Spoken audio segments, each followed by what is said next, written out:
പരിശുദ്ധാത്മാവേ എന്നിൽ വന്നു നിറയണമേ. പരിശുദ്ധാത്മാവേ കൃപ ചൊരിയണമേ. പരിശുദ്ധാത്മാവേ ശക്തി പകരണമേ. പരിശുദ്ധാത്മാവേ കൃപ ചൊരിയണമേ. പരിശുദ്ധാത്മാവേ ശക്തി പകരണമേ. പരിശുദ്ധ പരമ ദിവ്യകാരുടെ നാഥനായ ഈശോയ്ക്ക് എന്നേരവും ആരാധനയും സ്തുതിയും പുകഴ്ചയും ഉണ്ടായിരിക്കട്ടെ. സ്നേഹമുള്ളവരെ, ഒരു നിമിഷം ഈശോയുടെ മുമ്പിൽ നമ്മൾ ഓരോരുത്തരുമായിരിക്കുമ്പോൾ നമുക്കറിയാം നാം ആരാണെന്നുള്ള ബോധ്യം. പലപ്പോഴും ദൈവസന്നിധിയിൽ തമ്പുരാനെ നമ്മൾ ഓരോരുത്തരും ഹൃദയത്തോട് ചേർത്ത് വയ്ക്കുമ്പോൾ ഏറ്റവും കൂടുതൽ തിരിച്ചറിയേണ്ടത് ഞാൻ എത്രത്തോളം എൻ്റെ തമ്പുരാന് വിലപ്പെട്ടവനാണെന്നുള്ള കാര്യമാണ്. പലപ്പോഴും ആ ഒരു സ്നേഹവും സാമീപ്യവും തമ്പുരാൻ നമ്മളോട് കാണിക്കുമ്പോഴും പലപ്പോഴും നമുക്ക് തിരിച്ചറിയാൻ പറ്റാതെ പോകുന്നത് നമ്മൾ അവന് എത്രത്തോളം വിലപ്പെട്ടവനാണെന്നുള്ള കാര്യമാണ്. പലപ്പോഴും പ്രാർത്ഥിക്കുമ്പോഴായിക്കോട്ടെ, ദൈവസന്നിധിയിലേക്ക് കടന്നു വരുമ്പോഴായിക്കോട്ടെ, അതിലുപരി ജീവിതത്തിൽ എപ്പോഴെങ്കിലും ഒന്ന് നമ്മുടെ ജീവിതത്തിലെ താളം നഷ്ടപ്പെടുമ്പോൾ നമുക്കറിയാം ഈ സ്നേഹബോധത്തിൽ നിന്ന് പലപ്പോഴും നമ്മൾ അകന്നു പോകാറുണ്ട്. നമ്മൾ സ്വർഗം തുറന്ന നിമിഷത്തിൽ ഈശോയുടെ മുമ്പിലായിരിക്കുമ്പോൾ ലോകത്തിലുള്ള ഓരോ വ്യക്തികളുടെയും ജീവിതത്തിലേക്ക് കരുണ വർഷിക്കപ്പെടാൻ വേണ്ടി പ്രാർത്ഥിക്കുമ്പോൾ തിരിച്ചറിയേണ്ടത് എനിക്ക് എൻ്റെ തമ്പുരാനുമായിട്ട് ഒരു പൂർണ്ണമായ ഒരു ബന്ധമുണ്ടോ, അല്ലെങ്കിൽ യാന്ത്രികമായിട്ടാണോ എൻ്റെ ഒരു സ്നേഹബന്ധം തമ്പുരാൻ്റെ മുമ്പിൽ എന്നുള്ള കാര്യം നമുക്ക് ഓരോരുത്തർക്കും പരിശോധിക്കാം. കാരണം സുശീലൻ വളരെ ഭംഗിയായിട്ട് പറയുന്നുണ്ട്, നിങ്ങൾ കർത്താവേ കർത്താവേ എന്ന് വിളിച്ചപേക്ഷിക്കുന്നതിനുപരി എൻ്റെ സ്വർഗസ്ഥനായ പിതാവിൻ്റെ ഇഷ്ടം നിറവേറ്റുന്നവനാരോ അവരാണ് യഥാർത്ഥത്തിൽ എന്നെ സ്നേഹിക്കുന്നത്. സ്നേഹമുള്ളവരെ, പലപ്പോഴും നമ്മൾ പ്രാർത്ഥിക്കുമ്പോൾ, പലപ്പോഴും അവിടുത്തെ സന്നിധിയിലായിരിക്കുമ്പോൾ, പ്രാർത്ഥനകളും നമ്മുടെ ജീവിതത്തിൻ്റെ യാമങ്ങളിലേക്ക് വീണു പോകുമ്പോഴും സങ്കടപ്പെടുമ്പോഴും ആ സ്നേഹത്തിലേക്ക് നമ്മൾ തിരികെ ചെല്ലുമ്പോഴും എപ്പോഴും തിരിച്ചറിയേണ്ടത് എനിക്ക് എൻ്റെ ജീവിതത്തിൽ ഒരു പൂർണ്ണമായ ബന്ധം എൻ്റെ ജീവിതത്തിൽ എനിക്ക് സൂക്ഷിക്കാൻ പറ്റുന്നുണ്ടോ, എപ്പോഴും തിരിച്ചറിയേണ്ടതാണ്. അത്രത്തോളം ആ ഒരു സ്നേഹത്തിലേക്ക് തമ്പുരാൻ എന്നെ ചേർത്ത് പിടിക്കുന്നുണ്ട്. അത്രത്തോളം ഈ സ്നേഹത്തിലേക്ക് ഓരോ നിമിഷവും തമ്പുരാൻ എന്നെ ക്ഷണിക്കുന്നുണ്ട്. ലോകത്തിലുള്ള ഓരോ വ്യക്തികൾക്കും വേണ്ടി അവരുടെ ജീവിതത്തിലേക്ക് അവരോരോ പ്രശ്നങ്ങളിലെ വേദനകളിലേക്കും അവിടുത്തെ അനന്തമായ കരുണ വർഷിക്കപ്പെടാൻ വേണ്ടി നമ്മൾ പ്രാർത്ഥിക്കുമ്പോൾ തിരിച്ചറിയേണ്ടത് എൻ്റെ സ്നേഹബന്ധം എപ്രകാരമാണെന്നുള്ള കാര്യമാണ്. വിലാപങ്ങളുടെ പുസ്തകത്തിൽ 3-ാം അധ്യായത്തിൽ നമ്മളിങ്ങനെ വായിക്കുന്നുണ്ട്, അവിടുത്തെ സ്നേഹം അനന്തമാണ്, ഒരിക്കൽ പോലും ഈ ഒരു സ്നേഹം അസ്തമിക്കുന്നില്ല. പലപ്പോഴും ജീവിതത്തിൽ നമ്മുടെ സുഹൃത്ത് ബന്ധങ്ങളായിക്കോട്ടെ, ബന്ധുമിത്രാദികളായിക്കോട്ടെ, നമ്മുടെ ജീവിതമായിട്ട് ബന്ധപ്പെട്ടെടുക്കുന്ന ഓരോ വ്യക്തികളും ഒരുപക്ഷെ ഒരു പുതിയ ബന്ധത്തിൽ, ഒരു പുതിയ ജീവിതത്തിൽ പലപ്പോഴും ചേർത്ത് വയ്ക്കുന്ന ആരുമായിക്കൊള്ളട്ടെ, സ്നേഹബന്ധം മുന്നോട്ട് പോകുമ്പോൾ ആ ഒരു സ്നേഹത്തിൽ പലപ്പോഴും സ്നേഹക്കുറവുകൾ സംഭവിച്ചേക്കാം. അല്ലെങ്കിൽ ഈ സ്നേഹത്തെ പ്രതി പലപ്പോഴും നമ്മൾ ഏതെങ്കിലും രീതിയിൽ വഴക്കടിക്കുകയോ അല്ലെങ്കിൽ ഏതെങ്കിലും രീതിയിൽ സ്വരച്ചേർച്ചയില്ലാതെ വരുന്ന പോകുന്ന വിഷയങ്ങളൊക്കെ നമ്മുടെ ജീവിതത്തിൽ സംഭവിച്ചേക്കാം. പക്ഷെ തിരിച്ചറിയേണ്ടത് തമ്പുരാൻ്റെ സ്നേഹം ഒരിക്കൽ പോലും നമ്മുടെ ജീവിതത്തിൽ നിന്ന് അകന്നു പോകുന്നില്ല. ആ ഒരു സ്നേഹം അന്നും ഇന്നും ഒരേപോലെ തമ്പുരാനെ തുടരാൻ പറ്റുന്നുണ്ടെങ്കിൽ എപ്പോഴും തിരിച്ചറിയേണ്ടത് നമ്മളും ആ ഒരു സ്നേഹത്തിൽ തമ്പുരാനോടും നമ്മുടെ ജീവിതം കൊണ്ട്, നമ്മുടെ പ്രാർത്ഥനകൾ കൊണ്ട്, നമ്മുടെ ഓരോ പ്രവൃത്തികൾ കൊണ്ട്, നമ്മുടെ ജീവിതം കൊണ്ട് നമ്മൾ ചെയ്യാൻ നമ്മൾ വിളിക്കപ്പെട്ടവരാണ്. കാരണം സുവിശേഷം ഓരോ നിമിഷവും അതിൻ്റെ ഹൃദയ തുടിപ്പായിട്ട് കരുണയെ നമ്മുടെ ജീവിതത്തിലേക്ക് കാണിക്കുമ്പോൾ എപ്പോഴും ഓർക്കേണ്ട ഒരു കാര്യം, ഈ സുവിശേഷമായിട്ട് ഞാൻ എൻ്റെ ജീവിതത്തിൽ ജീവിച്ച് മുന്നേറി പോകുമ്പോൾ എനിക്ക് ഈ ഹൃദയ തുടിപ്പ് മറ്റുള്ളവർക്ക് കൊടുക്കാൻ പറ്റുന്നുണ്ടോ? സ്നേഹമുള്ളവരെ, ഈശോയുടെ മുമ്പിലാണ് നമ്മൾ ഓരോരുത്തരും. അവർ നമ്മൾ അത്രത്തോളം സ്നേഹിക്കുന്നത് കൊണ്ടും അത്രത്തോളം ഈ ഒരു സ്നേഹം തിരിച്ചറിഞ്ഞത് കൊണ്ടുമാണ് നമ്മുടെ ഈ ഒരു നിമിഷം അത് ഈശോയുടെ മുമ്പിൽ ആയിരിക്കുക. ഈ ഒരു നിമിഷം നമ്മൾ തിരിച്ചറിയുമ്പോൾ ഓർക്കേണ്ടത് പല ആൾക്കാർക്കും ഇതൊരു ചെറിയ സമയം മാത്രമായിരിക്കും. പക്ഷേ നമ്മുടെ ജീവിതത്തെ സംബന്ധിച്ചിടത്തോളം എത്രത്തോളം വിലപ്പെട്ടതാണെന്നുള്ള കാര്യം നമുക്കറിയാം. നമ്മളെ കാണാൻ വേണ്ടി സ്വർഗം നമുക്ക് വേണ്ടി തുറന്ന നിമിഷം. ഒരു നിമിഷം ഈശോ എന്നെ കാണാൻ ആഗ്രഹിക്കുന്നുണ്ടെങ്കിൽ അതിലെത്രയോ അതിലുപരി നമ്മുടെ ജീവിതത്തിലും തമ്പുരാനെ ദർശിക്കാൻ ആ ഒരു സ്നേഹത്തിലേക്ക് നമ്മളും കടന്നു വരാൻ നമ്മൾ വിളിക്കപ്പെട്ടവരാണ്. ഈ സ്നേഹത്തിന് മുമ്പിൽ നമ്മളായിരിക്കുമ്പോൾ നമ്മുടെ ജീവിതത്തെ തമ്പുരാനെ പൂർണ്ണമായിട്ട് വിട്ടുകൊടുക്കാം. നമ്മുടെ ജീവിതത്തെയും നമ്മുടെ ജീവിതമായിട്ട് ബന്ധപ്പെടുന്ന എല്ലാ കാര്യങ്ങളെയും ദൈവസന്നിധിയിലേക്ക് ചേർത്ത് വയ്ക്കാം.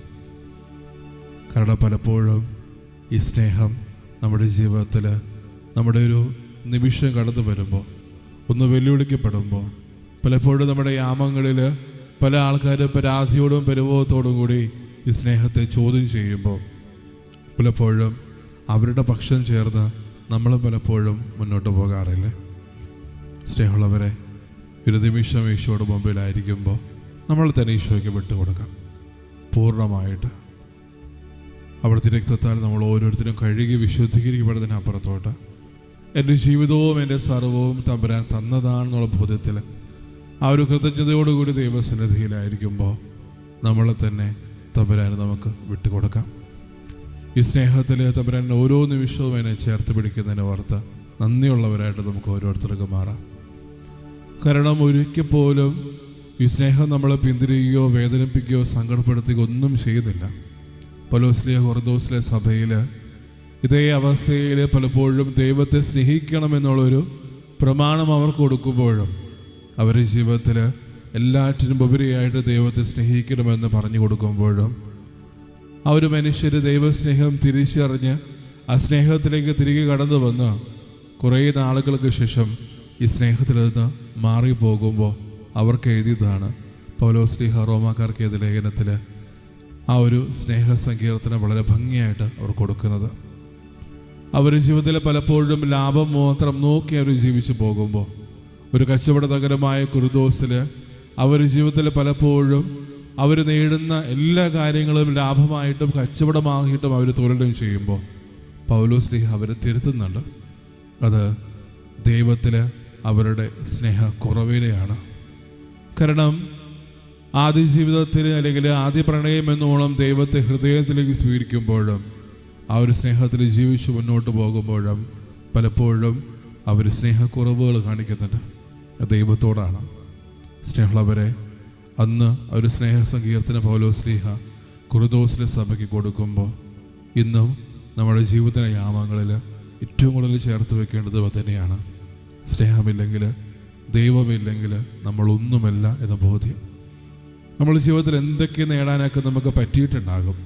പലപ്പോഴും നമ്മളത് എണ്ണി പറയുന്നവരാകാം.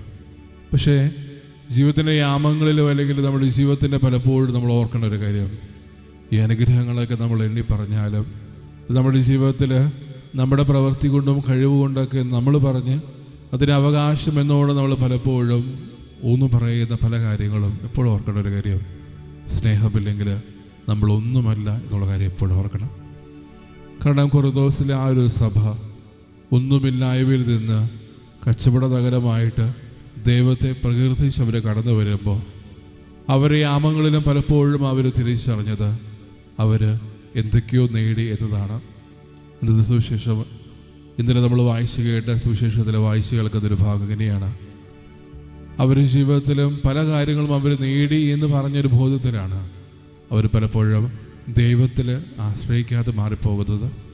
നമ്മളെപ്പോഴും ഓർക്കേണ്ട ഒരു കാര്യം, നമുക്ക് നമ്മുടെ ദൈവം തരുന്ന ഏറ്റവും വലിയ സമ്മാനം അവിടുത്തെ കരുണയാണ്. എൻ്റെ ജീവിതത്തിലേക്ക് എന്നെ ചേർത്ത് പിടിച്ചുകൊണ്ട് എൻ്റെ ജീവിതത്തിലേക്ക് ചൊരിയുന്ന അവിടുത്തെ അനന്തമായ കരുണയാണ് എനിക്ക് തമ്പുരാൻ തരുന്ന ഏറ്റവും വലിയ സമ്മാനം. കാരണം നമ്മൾ ഏതൊക്കെ ജീവിതത്തിലായാൽ പോലും, നമ്മുടെ എത്രയൊക്കെ പാവാവസ്ഥകളിലാണെങ്കിലും അയോഗ്യമായിട്ട് നമ്മൾ ജീവിക്കുന്നുണ്ടെങ്കിലും പലപ്പോഴും ഈ ഒരു സ്നേഹം തിരിച്ചറിഞ്ഞ് തമ്പുരാൻ നമ്മൾ ഒരിക്കൽ പോലും വെറുക്കത്തില്ല. നമ്മുടെ പുറകെ ആ ഒരു സ്നേഹത്തോടു കൂടി തമ്പുരാൻ എപ്പോഴും ഉണ്ട്. തിരിച്ചറിയുക, ഒരു വിശുദ്ധ കുർബാന പോലും നമുക്ക് നിഷേധിക്കപ്പെടുന്നില്ല. പക്ഷേ നമ്മുടെ ചുറ്റിലും നോക്കുമ്പോൾ വേദനയിലും സഹനത്തിലും അല്ലെങ്കിൽ നാളെ എന്താകുമെന്നുള്ള പ്രതീക്ഷ പോലും ഇല്ലാതെ പല ആൾക്കാരും വിശുദ്ധ കുർബാനയ്ക്ക് വേണ്ടി അണയുന്നുണ്ട്. അത്രത്തോളം സ്നേഹത്തോടെ ഇന്നും തമ്പുരാനെ തേടി അവർ തേടി പോകുന്നുണ്ടെങ്കിൽ നമ്മൾ ഓർക്കേണ്ട ഒരു കാര്യം, നമ്മുടെ സുഖേച്ഛയിൽ നമ്മൾ എത്രത്തോളം തമ്പുരാന് വേണ്ടി ആഗ്രഹിക്കുന്നു എന്നുള്ള കാര്യം. അവിടെ ദാനമായിട്ട് തരുന്ന ഈ കരുണ നമ്മൾ എത്രത്തോളം നമ്മുടെ ജീവിതത്തിൽ സ്വീകരിക്കുന്നു എന്നുള്ള കാര്യം. അന്ന് കൊറിന്തോസിലെ സഭയ്ക്ക് പൗലോസ്ലീഹ പരിശുദ്ധാത്മാവിൻ്റെ പ്രകടനയാൽ അവർ സ്നേഹ സങ്കീർത്തനം എഴുതിയെങ്കിൽ നമ്മൾ ഇന്ന് തിരിച്ചറിയേണ്ടത് എൻ്റെ ജീവിതത്തിൽ എന്നോട് തമ്പുരാൻ എന്താണ് പറയാൻ ആഗ്രഹിക്കുക, അല്ലെങ്കിൽ പരിശുദ്ധാത്മാവിനുള്ള പ്രചോദിതനായി എന്നോട് എന്താണ് തമ്പുരാൻ പറയാൻ ആഗ്രഹിക്കുക. സ്നേഹമുള്ളവരെ, ഒരു നിമിഷം ദൈവസന്നിധിയിലായിരിക്കുമ്പോൾ തമ്പുരാനോട് തന്നെ നമുക്ക് ചോദിക്കാം, യേശുവേ എന്താണ് എൻ്റെ ജീവിതത്തിൽ നിന്ന് ആഗ്രഹിക്കുന്നത്? പലപ്പോഴും നമ്മുടെ അയോഗ്യതകളും പാപാവസ്ഥകളും തഴക്കദോഷങ്ങളൊക്കെ തിരിച്ചറിഞ്ഞ് ഈ സ്നേഹത്തിലേക്ക് നമ്മൾ തിരികെ വരാൻ തീരുമാനിക്കുമ്പോഴും പലപ്പോഴും നമുക്ക് പറ്റുന്നുള്ള കാര്യമാണ് ഈ സ്നേഹത്തെ മനസ്സിലാക്കാൻ. അതിന് പൂർണ്ണമായിട്ട് നമുക്ക് പറ്റുന്നില്ല. ഒരു മാനുഷികമായ ചിന്തകൾക്ക് അപ്പുറത്തോട്ട് പലപ്പോഴും ദൈവികമായിട്ട് നമുക്ക് പലപ്പോഴും വളരാൻ പറ്റാറില്ല. സ്നേഹമുള്ളവരെ, ഈ തിരുവോസ്തിയോളം എനിക്ക് വേണ്ടി തമ്പുരാൻ ചെറുതായെങ്കിൽ, ഈ തിരുവോസ്തിയോളം തമ്പുരാൻ എനിക്ക് വേണ്ടി സ്നേഹമായിട്ട് മാറിയെങ്കിൽ നമ്മൾ അതിലൊരു ശതമാനമെങ്കിലും നമ്മുടെ ജീവിതത്തിലും സ്നേഹമായിട്ട് മാറാൻ വിളിക്കപ്പെട്ടവരല്ലേ. നമ്മുടെ ചുറ്റിലും കടന്നു വരുന്ന ഓരോ വ്യക്തികളെയും ചേർത്ത് പിടിക്കാനും സ്നേഹത്തോട് ഒരുമിപ്പിക്കാനും നമുക്ക് പറ്റുന്നില്ലെങ്കിൽ പലപ്പോഴും അവിടുന്ന് എൻ്റെ ജീവിതത്തിലേക്ക് എനിക്ക് തരുന്ന ആ ഒരു പ്രേക്ഷിത ദൗത്യത്തിൽ നിന്ന് നമ്മൾ മാറിപ്പോയി. ഒരു നിമിഷം ഓൺലൈനായിട്ടും അല്ലെങ്കിൽ നമ്മുടെ ഓരോ പ്രാർത്ഥന നിയോഗങ്ങളൊക്കെ ചേർത്ത് വെക്കുമ്പോൾ അവരുടെ ജീവിതങ്ങളിലേക്കും അവരുടെ പ്രശ്നങ്ങളിലേക്കും തമ്പുരാൻ അനന്തമായ കരുണ വർഷിക്കപ്പെടാൻ വേണ്ടി നമ്മൾ പ്രാർത്ഥിക്കുമ്പോൾ നമ്മൾ തന്നെ തമ്പുരാനെ വിട്ടുകൊടുക്കാം. സ്നേഹമുള്ളവരെ, താഴ്ന്ന സ്വരത്തിൽ സ്തുതിച്ചുകൊണ്ട് ദീപികാരനാഥന ആശീർവാദം നമുക്ക് സ്വീകരിക്കാം. യേശുവേ ആരാധന,